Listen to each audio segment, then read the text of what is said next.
చపాతీ కంటే ఈజీగా జొన్న రొట్టె చెయ్యొచ్చు అంటే మీరు నమ్ముతారా? చూడండి ఎంత బాగా వచ్చాయో జొన్న రొట్టెలు. సాఫ్ట్గా మెత్తగా ఎలా మడిస్తే అలా ఉంటాయన్నమాట. చాలా ఈజీగా చిన్నపిల్లలు కూడా తినేలాగా చేయొచ్చు అనమాట. చిన్నపిల్లలు, ముసలి వాళ్ళు ఎవరున్నా సరే అండి, చాలా అంటే చాలా సాఫ్ట్ జొన్న రొట్టెలు అయితే ఇలా చేసుకోండి. ఇప్పుడైతే నేను 1 కప్పు జొన్న పిండి తీసుకున్నానండి. 1 కప్పు జొన్న పిండికి గాను 1/8 కప్పు వాటర్, అంటే ఇది 250 ml కప్ కదండి.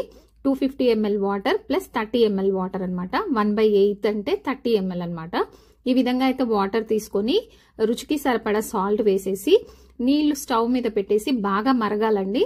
మరుగుతున్న నీళ్ళల్లో మనం ఇంతకుముందు మెషర్ చేసుకున్న జొన్న పిండిని మరిగే వాటర్లో అయితే నేను చూపిస్తున్న విధంగా వేసేసి స్టవ్ ఆఫ్ చేసేసి ఈ విధంగా ఒకసారి కలియ తిప్పేసుకొని ఒక మూత అయితే పెట్టేసి దీన్ని ఒక 5 minutes అయితే పక్కకు పెట్టేసుకోవాలండి.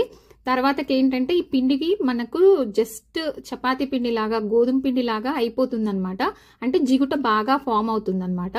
సో దీనికి ఇంకా ప్లస్లు ఏంటంటే ఎక్కువ హడావిడి లేకుండా జస్ట్ చపాతీ చేసుకున్నంత ఈజీగా చేసేసుకోవచ్చు అనమాట. నేను ఇక్కడ వేడిగా ఉందని ప్లేట్లో పెట్టుకున్నాను, బట్ ప్లేట్ కూడా అవసరం లేదండి. జస్ట్ చేత్తో ఒకసారి గట్టిగా మంచిగా నీడ్ చేసేసుకుంటే మనకి గోధుమ పిండి లాగా, చపాతీ పిండి లాగా అయిపోతుంది అనమాట. దాన్ని మనం ఏమి చేత్తో కూడా తట్టాల్సిన అవసరం లేదనమాట. జస్ట్ మనం చపాతీ కర్రతో ఒకసారి పొడిపిండిలో అద్దేసి నేను చూపిస్తున్న విధంగా అయితే సాదేసుకుంటే మనకైతే అసలు ఎంత అంటే ఎంత ఈజీగా అనిపిస్తుంది అంటే మీరు ఒక్కసారి చేసి చూడండి నా మాట విని.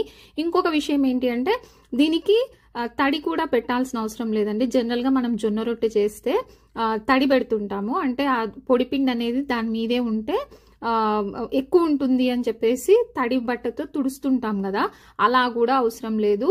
అంత సింపుల్ గా చేసేసుకోవచ్చు. జస్ట్ చపాతీ ఎంత ఈజీగా, చపాతీ పిండి అన్నా ఒక 10 minutes 20 minutes మంచిగా నానితేనే బాగా వస్తాయి. బట్ ఇది మాత్రం అప్పటికప్పుడు చేసేసుకోవచ్చు అనమాట. ఒక 5 minutes లో పిండి రెడీ అయిపోతుంది.